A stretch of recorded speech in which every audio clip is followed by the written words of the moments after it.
नमस्कार, मी प्रिया. माझ्या नवीन ब्लॉगमध्ये तुम्हा सर्वांचे मनापासून स्वागत करते. आपण आलो आहे दापोलीला कोकणमध्ये आणि इथे करतो आहे एन्जॉय.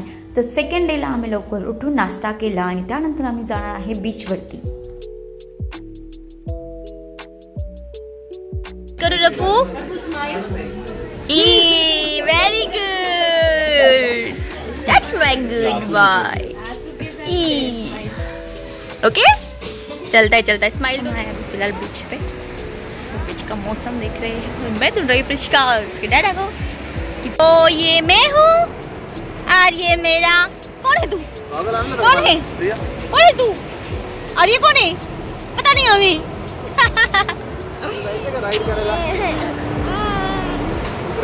तो प्रिशिका का स्विमिंग कॉस्ट्यूम देखो कितना अच्छा है. Wow, it's so beautiful. ना प्रिशिका मुझे दो ना प्रिचू.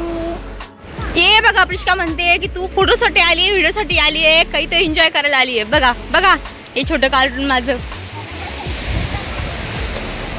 प्रिशिका राणी जिकी पाण्यात जायला खूप घाबरते आणि आता थोड्याच वेळात आम्हाला हे सगळे स्पोर्ट एन्जॉय करायचे. इथले इथे वेगवेगळ्या राईड्स आहेत. तर कोणची राईड्स आम्ही करणार आहे बघूयात. तू वॉन्ट टू सिट? इकडे घोड्यावर बसला लाडोबा. मला तुम्ही कमेंटमध्ये सांगा की हा शर्ट माझ्यावर कसा दिसतोय, कारण हा यांचा शर्ट आहे आणि माझे कपडे नेलेले असून सुद्धा मला हा खूप आवडला, त्यामुळे मी तो कॅरी केला. त्यानंतर आम्ही एक राईड ट्राय केली. ते बघा, प्रिशिका रडते तिकडे.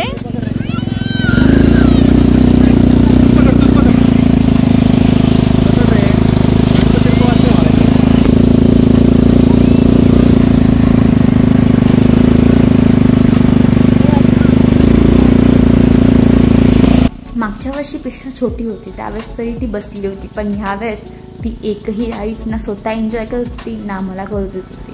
ॲटलिस्ट ही तरी खूप सिम्पल होती तरी पण.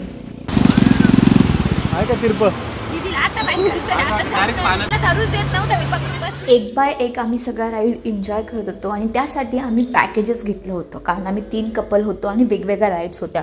सो ज्याला जी आवडेल ती राईड्स इथं ते करत होते आणि मध्ये मध्ये आम्ही फोटोशूट आणि व्हिडिओ शूटसुद्धा करत होतो. हे बघू शकतात आम्ही जहाजावरती किती छान फोटोशूट चालू आहे प्रिशिकाचा आणि माझं. तिच्या पप्पाला एवढा इंटरेस्ट नाही, बट ते काढता माझे फोटोज आणि व्हिडिओज. त्यानंतर आम्ही गेम खेळला प्रिशिकासोबत हावाला, कारण बाकी तर एन्जॉय काहीच करायचं नव्हतं प्रिशिकाला, पण मातीमध्ये फुल एन्जॉय तिने केला. पाण्यामध्ये ती घाबरत होती.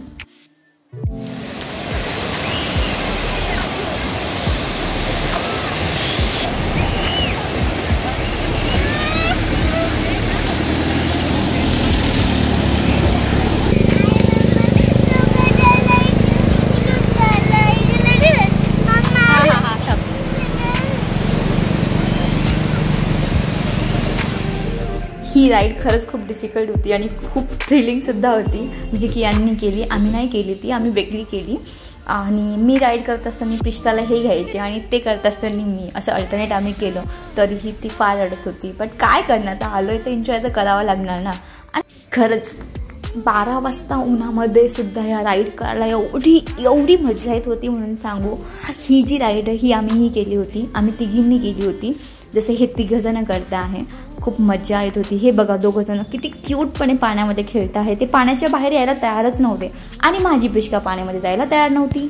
माझ्या बॅक साईडला तुम्हाला जे दिसतं आहे ते हडणे मार्केट आहे, जे की फिशसाठी तर फेमस आहे. सो हा व्ह्यू बघा तुम्ही. हे संपूर्ण जे दिसतं आहे ते पूर्ण हडणे मार्केट आहे, जिथं फिशचा लिलाव होतो. हे बघा, पूर्ण इथे असं. ते बघा, ते बैलगाड्यानी तिकडे फिश येत आहेत. इथं लिलाव होतो सगळं.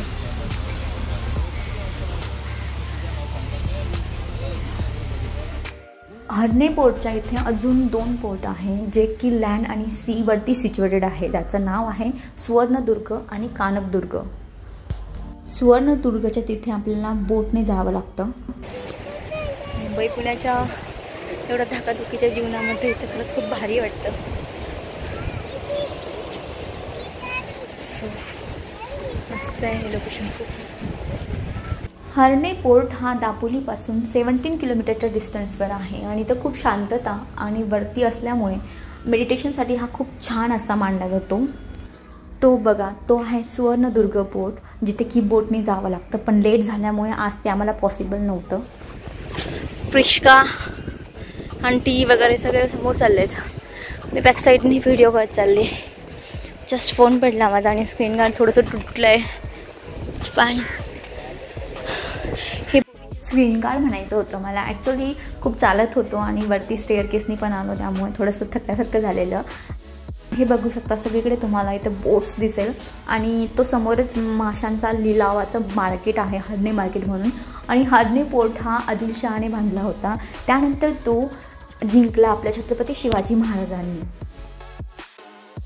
हा जो दिसतो आहे ना, तो आहे सुवर्णदुर्ग पोर्ट. आम्हाला तिथे जायचं होतं म्हणून मेनली आम्ही इथे आलेलो. बट प्रॉब्लेम असं झाला की थोडं लेट झालेलं यायला आणि तिथे पोहोचण्यासाठी बोटीने ऑलमोस्ट हाफ ते पाऊण तासाच्या आसपास लागतो आणि सोबतही कोणी नव्हतं आम्हाला. तर त्यांनी आम्हाला चार्जेस ऑलमोस्ट 1,500च्या आसपास सांगितले, जे की खूप जास्त होते. त्यामुळे आम्ही विचार केला की आता स्किप करूया आणि सकाळी येऊया, कारण आम्हाला पुन्हा इथून रिसॉर्टपर्यंत जाण्यासाठी उशीर होणार होता.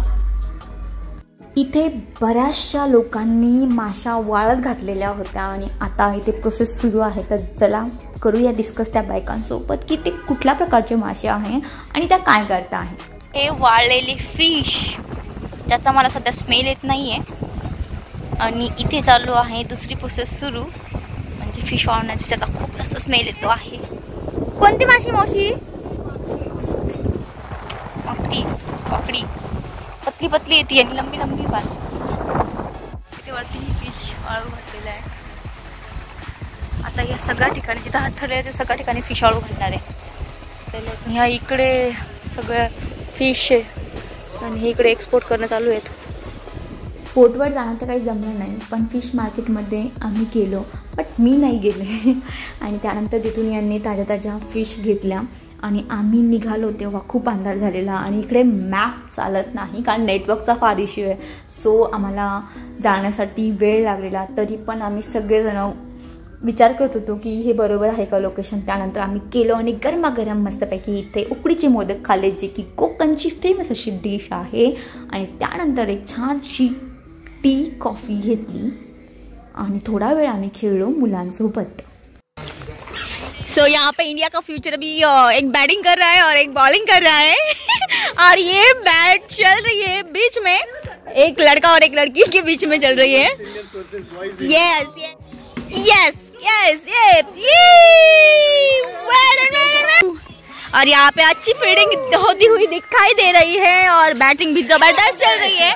और what is the wrong with this fish का baby? Okay okay okay okay. So अशा प्रकारे पूर्ण दिवस आम्ही कोकणमध्ये स्पेंड केल्यानंतर ही छानपैकी फिश बनवून घेतली आणि नंतर डिनर एन्जॉय केला.